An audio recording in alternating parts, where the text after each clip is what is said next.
उनकी हत्या की गई है। ये हादसा नहीं, प्लेन क्रैश हादसा नहीं है। नहीं, प्लेन क्रैश हादसा नहीं है।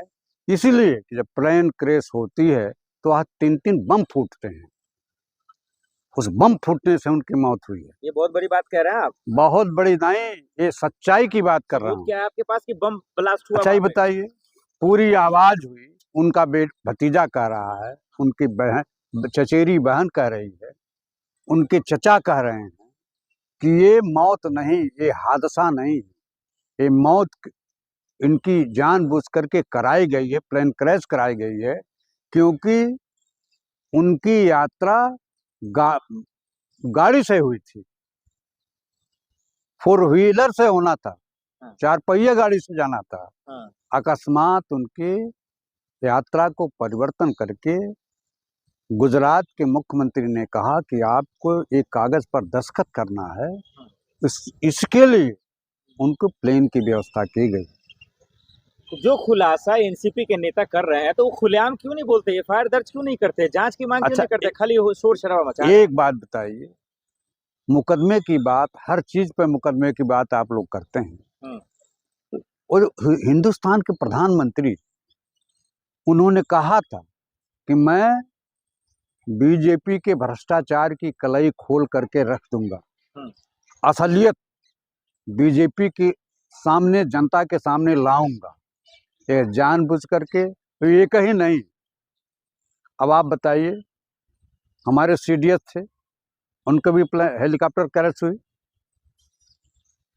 अभी कुछ दिनों पहले अहमदाबाद में। जो जो गुजरात के पूर्व मुख्यमंत्री थे, उनका प्लेन क्रैश हुआ, और किसी भी प्लेन क्रैश की रिपोर्ट अभी तक क्यों नहीं आई, सवाल ये उठता है। अरे अमित शाह जी के सिस्टम पे भरोसा नहीं है आपको? आज नकल तो सर इंसाफ मिलता ही है ना। निश्चित रूप से कोर्ट ने जब कहा था तड़ी पार अमित शाह को, अब आप जान लीजिए अमित शाह की स्थिति क्या है समाज में। जब कोर्ट ने कहा कि आप तड़ी पार हो, आपको यहाँ नहीं आना है, यहाँ से आपको छोड़ के चले जाना, वो हिंदुस्तान का कितनी विडंबना है। वो हिंदुस्तान का गृह मंत्री है। तो जनता चुन के बना रही है ना सर, जनता की मोहब्बत है ना। नहीं, मेंबर ऑफ पार्लियामेंट जनता बना रही है, लेकिन हिंदुस्तान का प्रधानमंत्री आगे आगे रहरी, आगे आगे मौसी की लेहले जा रहरी में। वही चीज है कि चमड़े का बेड़ा कुत्ता रखवार।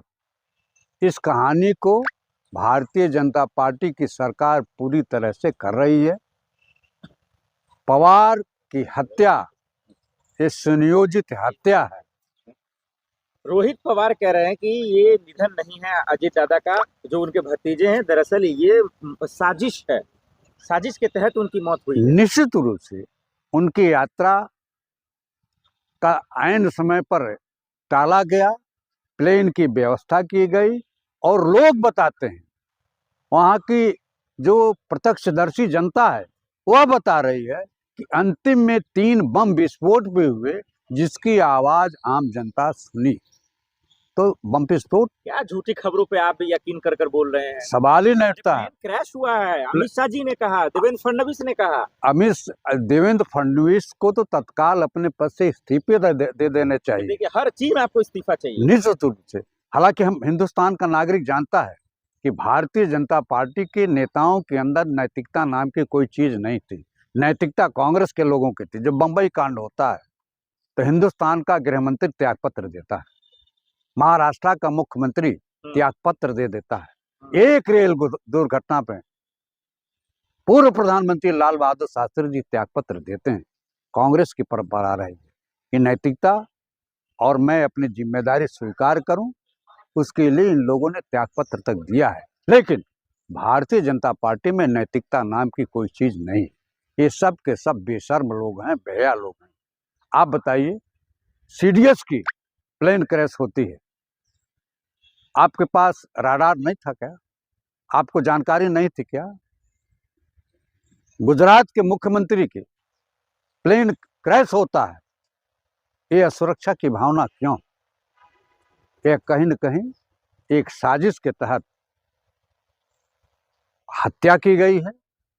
ये प्लेन क्रैश कौन सुनियोजित जिम्मेदार है तरीके इसका? अजीत दादा के निधन का जिम्मेदार कौन है प्लेन क्रैश का? महाराष्ट्र का मुख्यमंत्री, हम्म। जो उनके कैबिनेट का डिप्टी चीफ मिनिस्टर है। प्रोटोकॉल होता है कि deputy chief minister, chief minister, home minister जहां जाएगा उसका पूरा बाकायदा गाइडलाइन बनती है, उसके तहत कोई भी वीआईपी यात्रा करता है। लेकिन इनको जाना था गाड़ियों से, ऐन मौके पर आपने उस प्रोग्राम को कैंसिल कराया और बाई प्लेन आप ले गए। वो भी बाई प्लेन जाती है, वो प्लेन क्रैश कर जाती है, उसमें 3-3 बम फूटते हैं। इसकी पूरी जिम्मेदारी भारतीय जनता पार्टी की है।